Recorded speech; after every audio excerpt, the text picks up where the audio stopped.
여러분, 오늘의 감동 채널에서는 네덜란드 여대생 안젤라의 특별한 이야기를 들려드릴 예정입니다.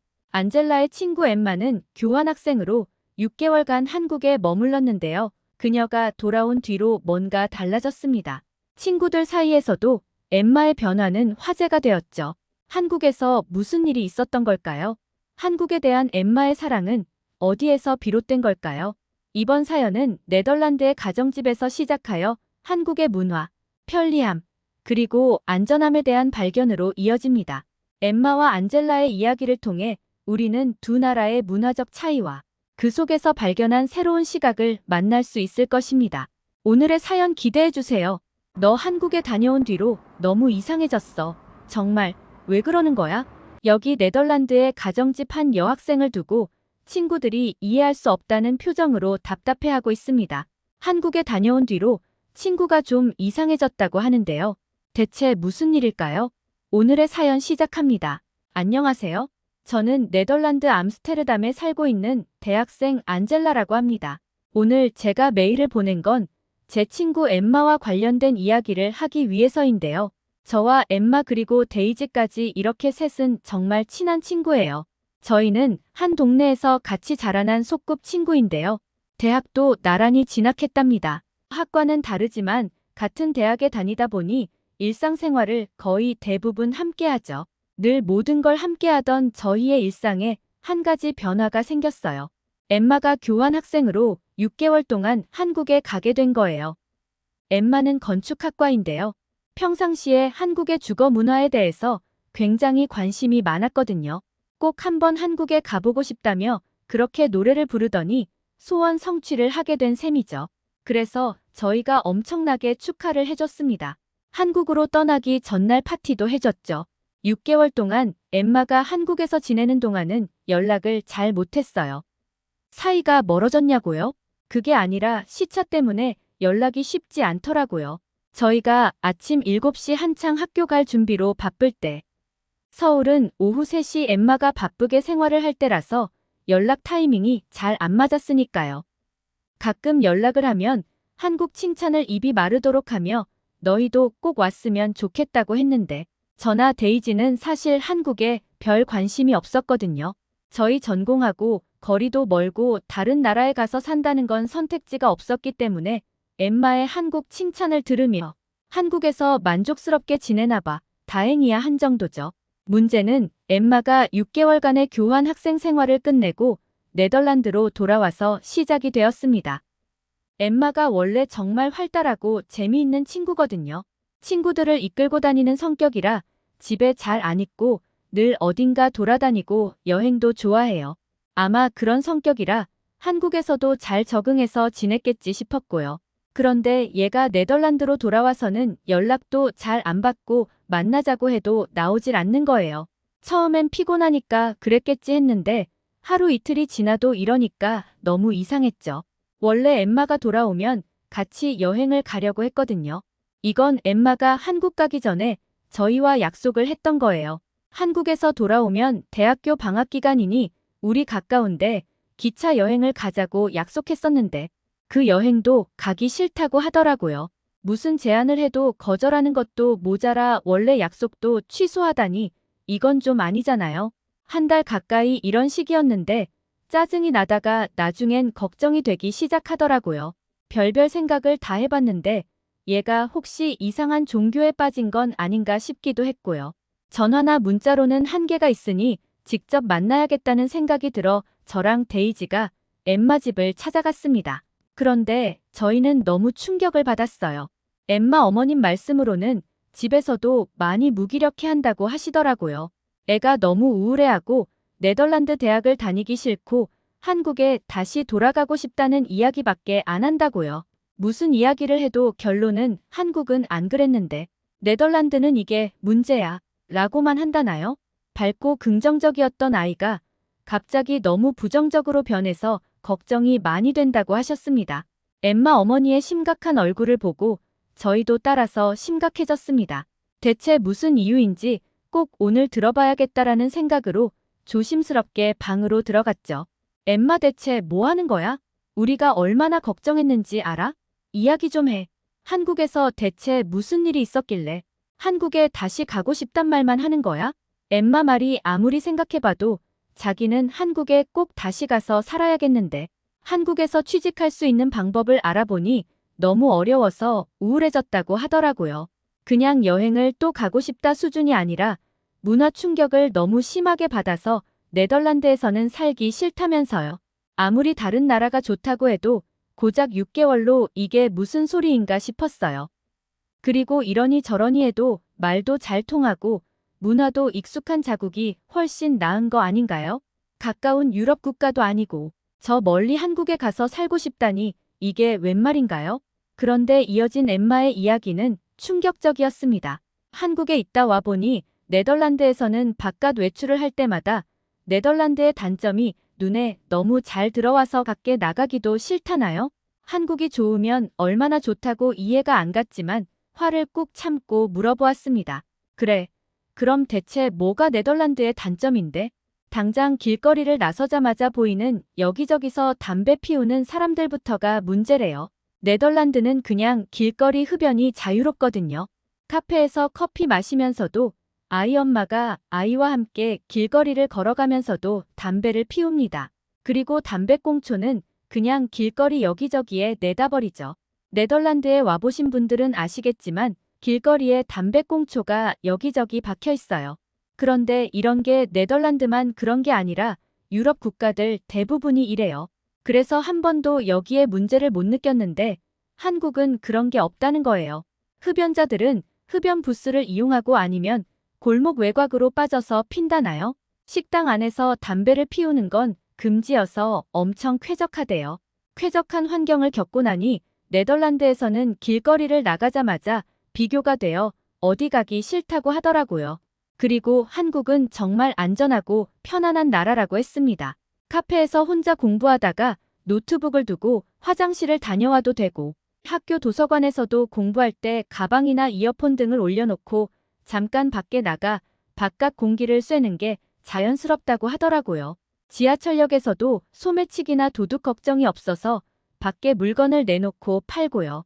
생소한 이야기에 저와 데이지는 믿을 수 없다는 반응을 보였죠. 세상에 그런 나라가 어디 있나요? 지하철역이나 기차역에 소매치기가 없다는 건 유럽 국가들. 여행만 다녀본 제게는 정말 이해가 안 가는 상황이거든요. 엠마 말을 믿을 수 없어서 의문스러워했는데 더 말도 안 되는 이야기를 이어나갔습니다. 한국 집은 바닥이 진짜 깨끗하고 따뜻해서 맨발로 다녀도 되는데 우리는 이렇게 차가운 바닥에서 냉기를 다 느끼고 있지 않냐고. 네덜란드도 아파트가 많지만 한국의 아파트는 완전 최신식이고 따뜻하며 엘리베이터도 빠르고 깨끗하고 안전해서 몇십 층을 엘리베이터로 왔다 갔다 해도 목숨의 위협은 느낄 일이 없다면서요. 여기까지 들으신 한국 분들은 이해가 안 가시겠죠? 네덜란드는 난방을 하면 히터를 써요. 그런데 따뜻해지는데 오래 걸려서 집 안에서도 옷을 엄청 껴입고 있거든요. 전기장판이나 전기담요 등이 있긴 하지만 그게 집 전체의 온기를 가져다 주진 않잖아요. 그래서 겨울에 외출 준비를 할 땐 히터에 옷을 올려놓습니다. 나갈 때 조금이라도 따뜻한 옷을 입고 나가기 위한 습관이죠. 10초도 안 돼서 도로 차가워지긴 하지만요. 그리고 더 놀라웠던 건 엘리베이터 이야기였죠. 혹시 네덜란드 여행을 오셔서 엘리베이터를 써보신 분 계실까요? 네덜란드 사람들은 엘리베이터를 잘 이용하지 않거든요. 느린 건 기본이고 한 5명이 타면 무게 추가로 올라가지도 않고 무엇보다 고장이 자주 납니다. 한 번 고장 나면 그 안에 꼼짝없이 갇혀서 30분은 있어야 하는데 굳이 목숨 걸고 탈 이유는 없죠. 안에서 휴대폰도 잘 안 터지는데 갇히면 얼마나 무섭겠어요. 게다가 오줌 냄새도 난다고요. 그러니까 웬만하면 계단을 이용합니다. 그런데 한국 가정집 엘리베이터가 엠마 말대로라면 한국은 완전 최첨단 나라 아니겠어요? 이것 말고도 한국에 대해서 여러 가지를 들었는데 들어보니 확실히 네덜란드와 비교가 되긴 되겠더라고요. 엠마 말로는 네덜란드에 다시 돌아온 뒤로는 밖에 나가면 한국과 사소한 것 하나까지 비교가 되어서 우울해진다고 했습니다. 저희와 여행을 가기 싫었던 것도 같은 맥락이었어요. 네덜란드 기차는 툭하면 연착이 되고 여름에는 완전 찜통이고 불친절한데 한국과 너무 비교가 된다면서 자기도 모르게 불평, 불만을 터뜨릴 테니 저희를 배려해서 여행을 거절했던 거라고요. 저와 데이지는 깊은 고민에 빠졌습니다. 정말 엠마 말이 사실이라면 하나하나 비교가 되며 내 조국이 이것밖에 안 됐었나 하는 생각에 우울해질 만도 하겠다는 생각이 들었어요. 우선 엠마가 느끼는 우울감을 해소해주고 싶었습니다. 한국에 여행을 가기로 했죠. 대학교 졸업 기념으로 함께 여행을 가기로 하고 모으던 돈이 있는데 조금 일찍 쓰기로 했는데요. 엠마는 자신만만한 표정으로 너네도 한국에 가면 돌아오고 싶지 않을 거야 라고 하더라고요. 한국 생활 6개월에 완전 한국인이 다 됐네 싶어 좀 어이가 없었지만 하도 저렇게 자신만만하게 이야기하니 저와 데이지도 한국은 대체 어떤 나라일지 호기심이 커졌습니다. 그렇게 도착한 한국은 완전 별세계였습니다. 반짝반짝한 최첨단 나라라는 게 한국에 대한 제 첫인상이었어요. 인천공항이 얼마나 크고 쾌적한지는 엠마에게 귀에 피가 나도록 들어서 알고 있었는데도 저절로 입을 떡 벌리게 되더라고요.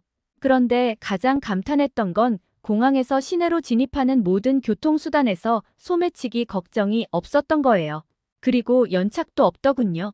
10분, 20분 정도의 사소한 연착도 없이 전부 시간표대로 움직이는 모습은 정말 정밀한 기계 같다고나 할까요?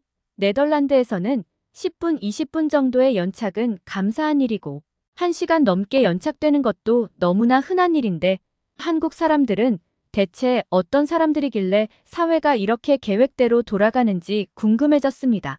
그리고 저희는 서울역에서 지하철을 타고 신촌의 한 오피스텔로 향했는데요. 엠마가 교환학생 생활을 하는 동안 친해진 한국 친구가 있는데 너무나 친절하게도 여행 기간 동안 비용을 아낄 수 있게 그 친구가 살고 있는 오피스텔에서 숙식을 해결하라고 해줬거든요. 신촌으로 이동하며 경험한 한국 지하철은 정말 놀라웠는데요.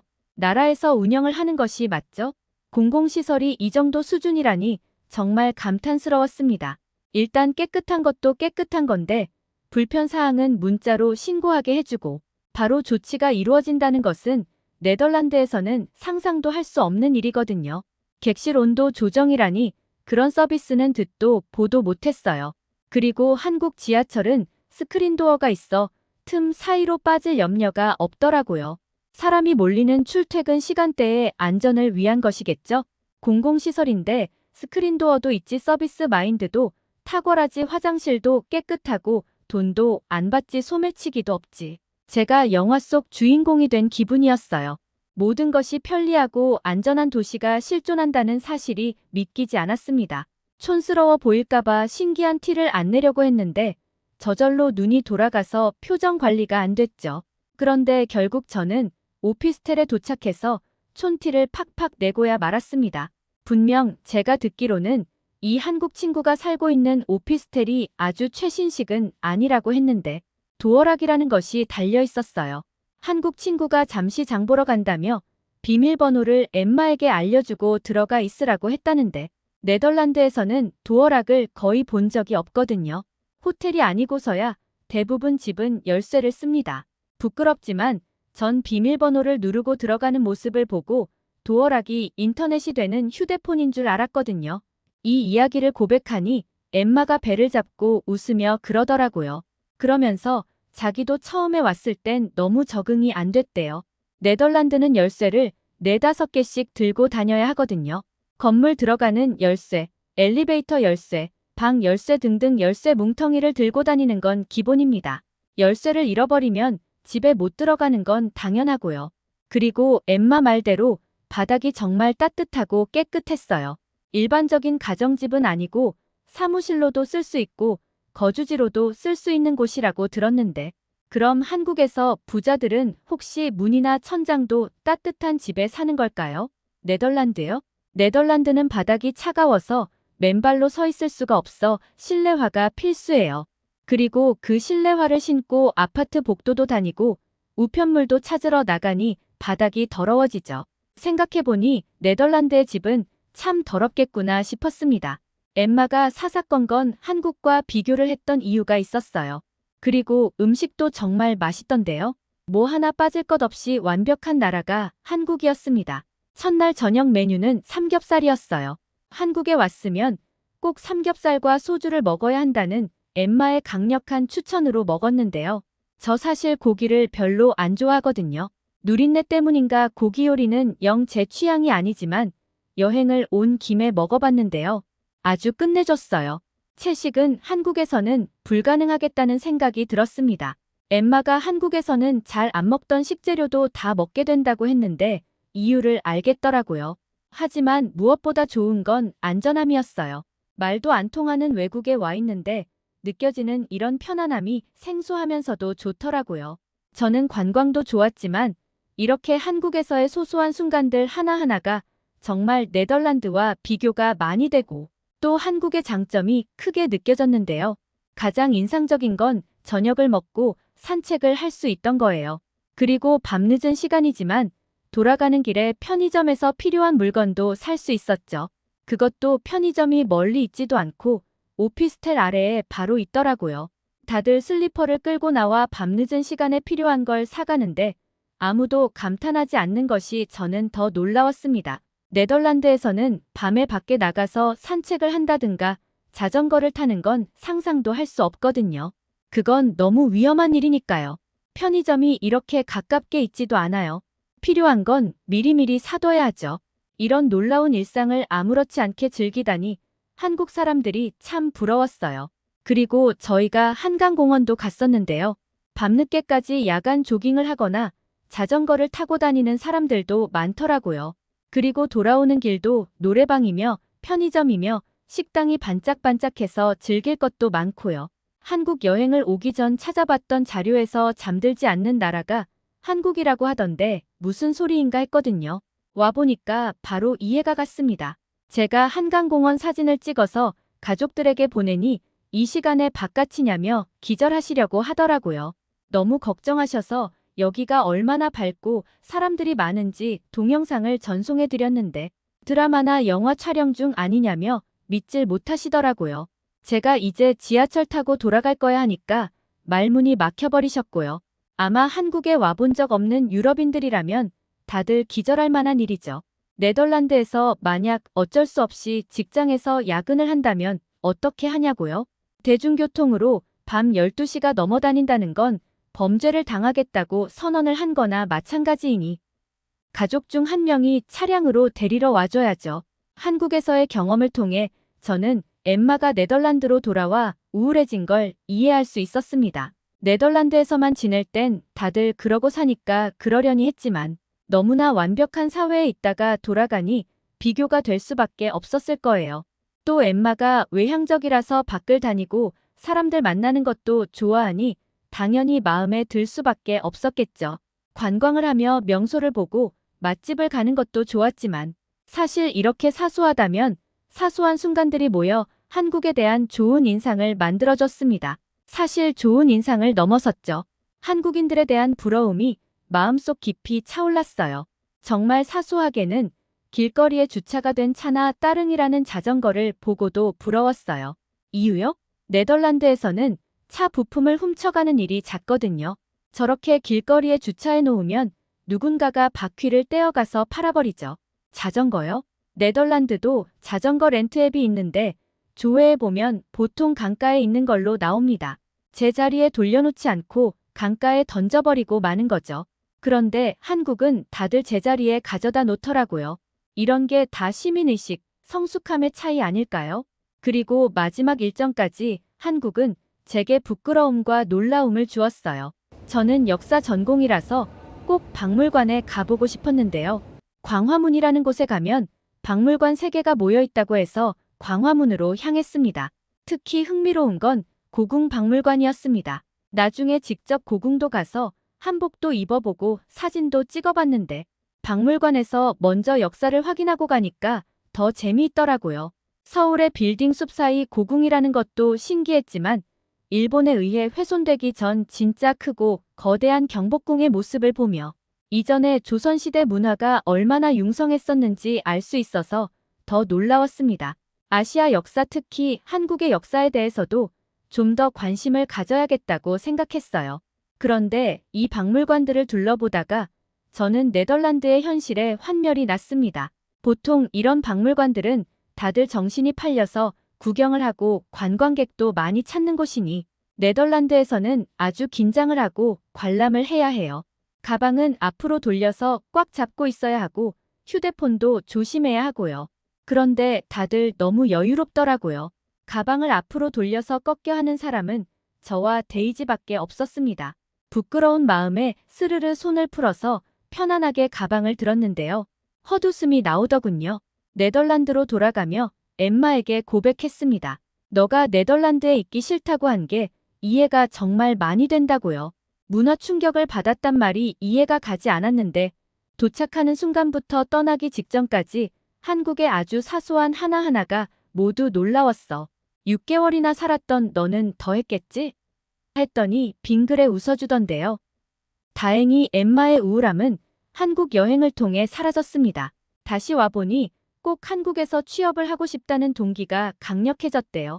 그래서 우선 한국어 공부도 하고 차근차근 열심히 노력을 해보려고 한다고 했습니다.